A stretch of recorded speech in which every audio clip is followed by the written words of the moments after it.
También puedo decir que cuando me siento a conversar con una persona como el doctor Julio Sotelo, de política, es siempre pensar en que a veces no se cuida a los dirigentes, aquellos que son líderes. Normalmente un líder busca la sucesión, sabe a quién deja la herencia de todo el esfuerzo que hizo él. Hoy creo que es una gran falla de la educación y de la sociedad.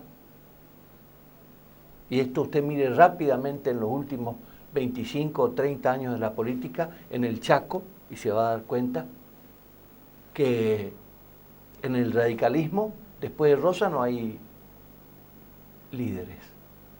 Y en el peronismo, salvo Capitanich, incluso no se le puede achacar a Vittel, pero cuando estaba Vittel había mucho, como le decimos los periodistas, muchos pingos que querían salir a la cancha. Hoy hay poco, casi nada. Por eso es un placer muy importante para mí y un privilegio poder conversar con Julio Sotelo.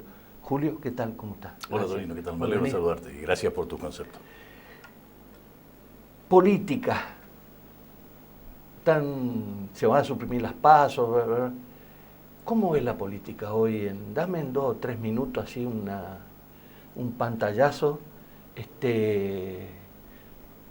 cómo se está llevando adelante.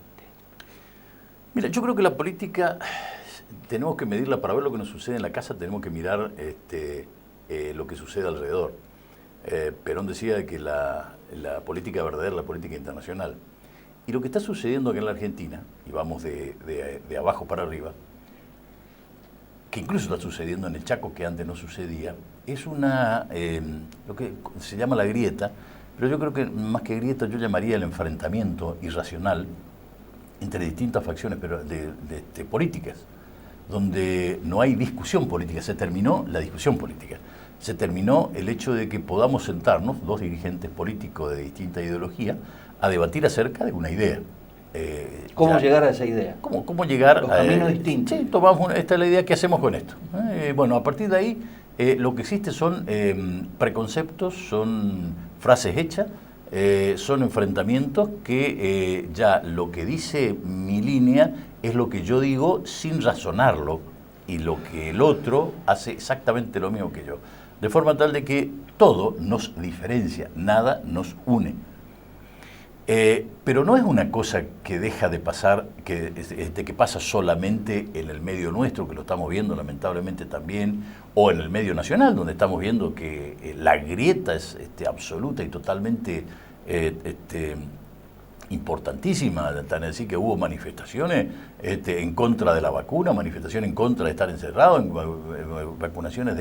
manifestaciones desconociendo una realidad mundial, diciendo que se había terminado la libertad, o sea, irracionalidad absoluta en los razonamientos, donde no importa la salud, lo que importa, por ejemplo, la salud, porque hablar de la vacuna, por ejemplo, es un tema que, a ver, ¿cómo puedo no estar de acuerdo con el que está haciendo algo? Esto es una definición. Que no es una cuestión, y esto es el ejemplo de la vacuna, te digo, porque es lo que está saliendo ahora, ¿no? Ayer la Sputnik quinta o 5 era una desgracia, una mala palabra. Y hoy es el elogio. Sí, y ahí vos tenías las declaraciones de todo el arco opositor, de que era una porquería, de que nadie la quería, de que estaba, Lilita lo denunció al presidente porque estaba por matar gente poniéndose la vacuna, o sea, irracionalidades como esa, que es aceptada por mucha gente y sigue mucha gente. Pero no te quedes acá, Torino. Fíjate lo que pasó en Estados Unidos, no sé si llamarlo la cuna, pero sí el arquetipo de la democracia de hace mucho tiempo, con lo que pasó con Trump, una irracionalidad absoluta que pretendía un golpe de Estado, una semana antes de entregar el poder, o un mes antes de entregar el poder. Y lo que sucede en Europa, donde el movimiento de derecha, movimiento de izquierda, Rusia, capital en su momento de gobiernos fuertes. Fíjate lo que le está pasando a Putin. Sí, con, sí, sí. O sea, en el mundo entero estamos observando la irracionalidad en la definición política. Para mí, esto es lo que lamentablemente tiende a causarnos un perjuicio irreparable.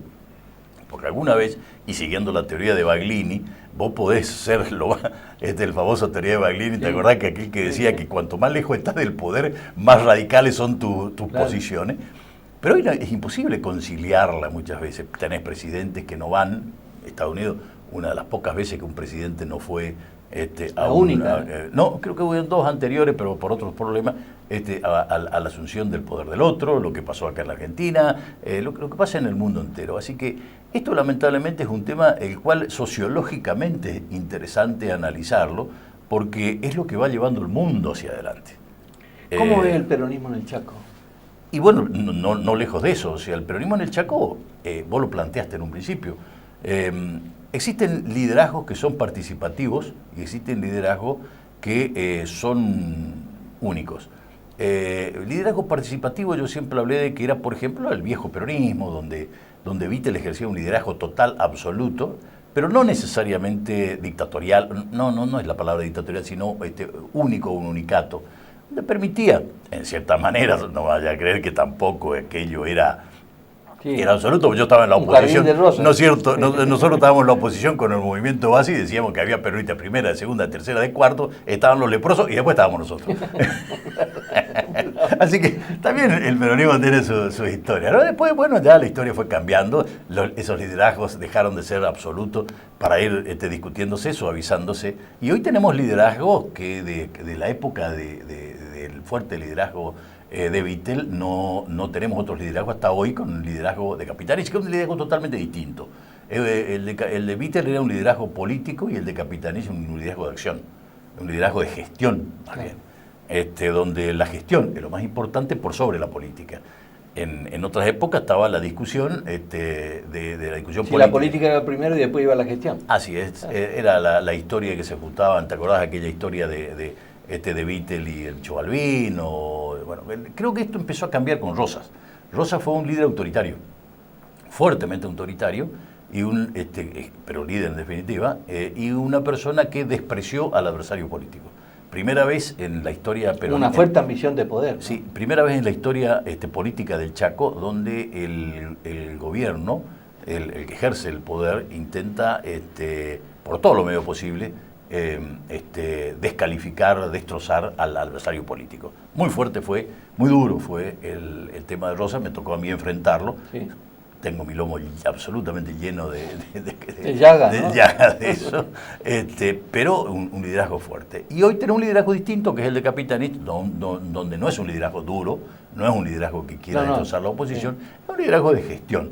Pero que el problema que tiene es que no se habla de política, de cómo construir política, de cómo consolidar un esquema político. Muchos errores que tiene es precisamente porque falta quien hable de política. Sí, quizás sí, es un hombre de gestión, o sea, por lejos el mejor gobernador en términos de gestión que dio la provincia, pero por lejos. Es decir, vos me decís que... Ayer estuve hablando con el presidente de la Nación y trajo 19 millones de dólares para construir 20 edificios nuevos escolares y 20 para remodelar y reparar. Se van a estar haciendo 250 kilómetros en forma... Que tuvo el administrador de Vialidad Nacional. El administrador de Vialidad, decir, pero la pucha... pero es gestión. Ahora, pero es gestión. La parte política me parece que es una cuestión de que Capitanich delega en determinados personas de su confianza, delega para sobre el final ser él el que pone la... No vive haciendo política, sino que vive haciendo gestión. ¿Será que piensa que es pérdida de tiempo o cómo lo ves vos? No sé si es como pérdida de tiempo. Yo creo que él tiene sus prioridades, como todo el mundo en política, ¿no? Él tiene sus prioridades. Para él la prioridad es la gestión y la política es secundario a la gestión. Mi visión es distinta, mi visión es la política tiene que ser lo superador, lo integrador, lo que vaya generando las condiciones para que la gestión se desarrolle.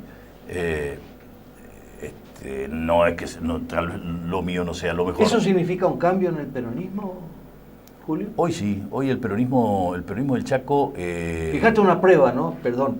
De ninguna manera tenía que haber dado un paso al costado ya el mismo día que asumió como embajador Oscar Domingo Pepo. Él no puede ser embajador representando a todos y ser presidente de un partido. Bueno, pero ahí está el error.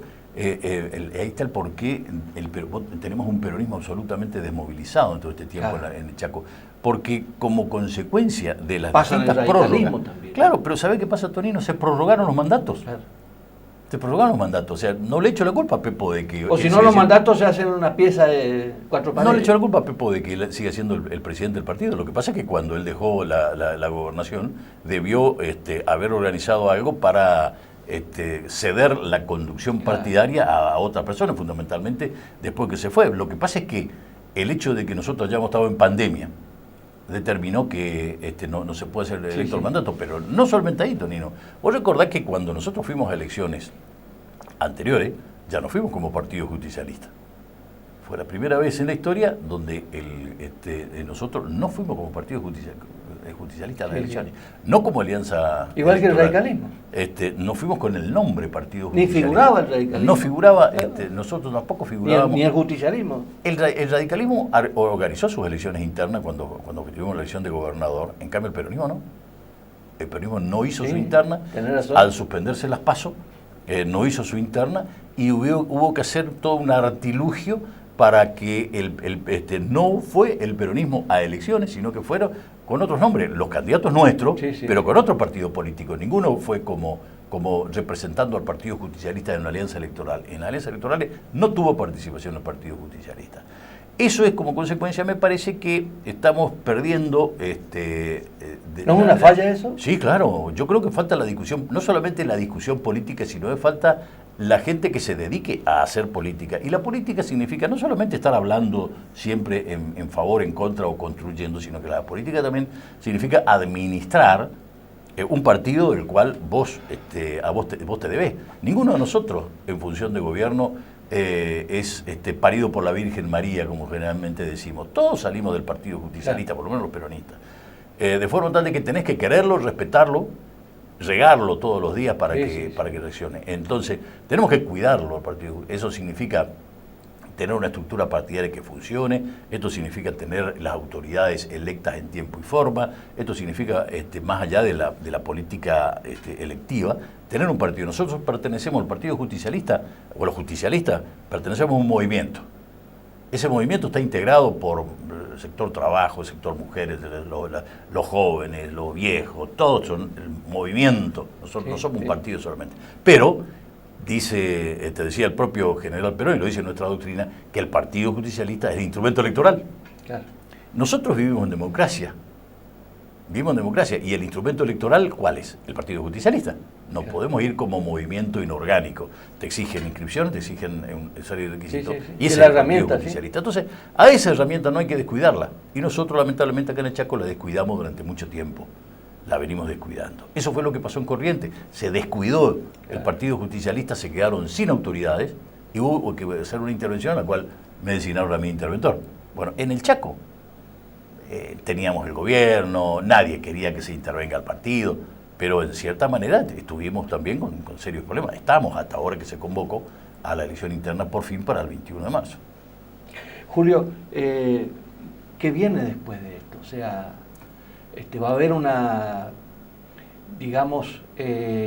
un oxígeno en el partido peronista como para decir, bueno, vamos a ser orgánicos, vamos a trabajar.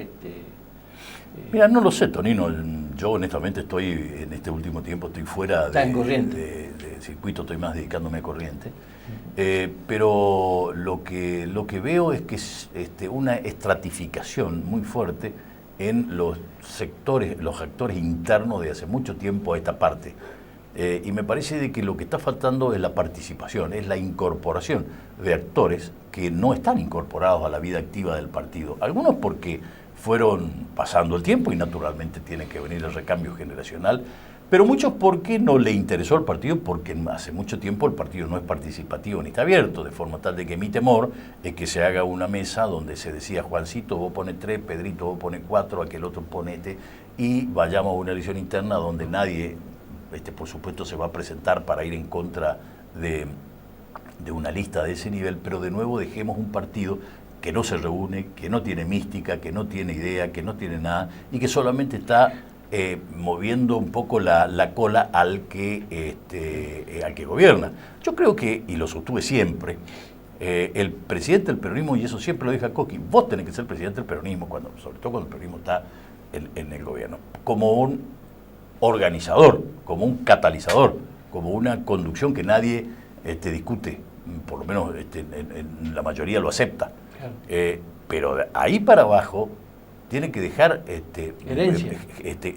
herencia y tiene que dejar gente que trabaje. Bueno, a cargo, ustedes quedan a cargo, yo superviso, y hay que trabajar internamente y que hacer cosas. En su momento, no quiero poner ejemplo, por supuesto, pero en su momento nosotros dábamos cursos, dábamos charlas, hacíamos la Semana de Cultura Aprendizaje, un montón de cosas en el partido, se atendían en el partido, se resolvían cosas en el partido, se gestionaba, que eso es necesario darle vida al partido, como un instrumentador, digamos, y el acompañador de las políticas. Hay un vaciamiento en los partidos políticos en general en la Argentina. Total. Julio, por último, digamos, vamos camino a una sola elección. Seguramente las 4 que si hubiera habido paso, hubiéramos tenido 4 elecciones, parece que se encamina, yo digo con buen criterio, hacia una elección, más si se hacen internas en los 2 partidos. Ahora, respecto al peronismo, ¿crees que la gente va a plebiscitar? Porque estas elecciones de medio término es plebiscito para el que está gobernando. ¿Crees que la gente va a plebiscitar y le va a dar un respaldo de confianza a Capitanich, o crees que hay alguna... Sí, Capitanich sabe manejar como incuestionable, como no dudo que lo hará, y acomodar las fichas para armar un todo interesante. Me parece que no hay otra alternativa. O sea, ¿qué alternativa tenés en la provincia de Chaco? Tenés una... La clave está en la lista, digamos. Claro, la clave está en la lista. Claro. Si se arma una buena lista participativa de distintos sectores y que genere también en la gente una expectativa en la persona, que haya cambios, que haya personas que se incorporan, que sean representativas, no inventos, representativas, no... Que haya un aire fresco, digamos. Y ese aire fresco no necesariamente significa que sean personas distintas, sino aire fresco significa dar representación a sectores que hoy no están representados, y con esto yo creo que se puede dar, nosotros podemos tener un muy buen resultado electoral, Tonino, pero la lógica te indica tener una excelente gestión de gobierno. Debería, por lo menos. Debería, sí. Tener una excelente gestión de gobierno, tener una persona que tiene un profunda inserción en el gobierno y un nacional. Presidenciable, porque a partir del Norte Grande, que él organizó y que hasta la oposición le dijo, no, vos tenés que ser presidente. Sí, ¿no? Y lo tienen prácticamente como vocero único. Claro. No debería haber un resultado electoral sorpresivo, más teniendo en cuenta que una oposición que no genera absolutamente nada. A mí me parece que Capitanich juega su futuro en esta elección. Es probable. Porque ¿de qué sirve que él lidere el Norte Grande y sea un presidenciable si no gana rotundamente las elecciones? Yo creo que va a ser así. Yo creo que naturalmente todo líder, la única manera de sostener su liderazgo es tener detrás un resultado electoral aceptable. Vos podés ser el tipo más inteligente, el tipo más preparado, pero si no sos capaz de armar una elección y tener 3 votos, no te sirve para nada en un sistema democrático. Así que yo creo que se van a dar estas condiciones. Lo interesante para mí, lo importante para mí, y termino con esto, libero, es que se dé participación, que se abran desde el peronismo y a la lista peronista que se arme, sobre todo para el partido, que se dé participación a la gente que está trabajando, a la militancia que está esperando, a la dirigencia que muchas veces ve que lamentablemente los más viejos nos estamos yendo y que hay un abismo entre la conducción y la gente nueva. Gracias, como siempre, Julio. Aprecio tu presencia, como siempre. Muchas gracias. Gracias a vos también. aquí hay un plato fuerte. Capitanich, para mí, en estas elecciones, juega su futuro. Hasta la semana que viene.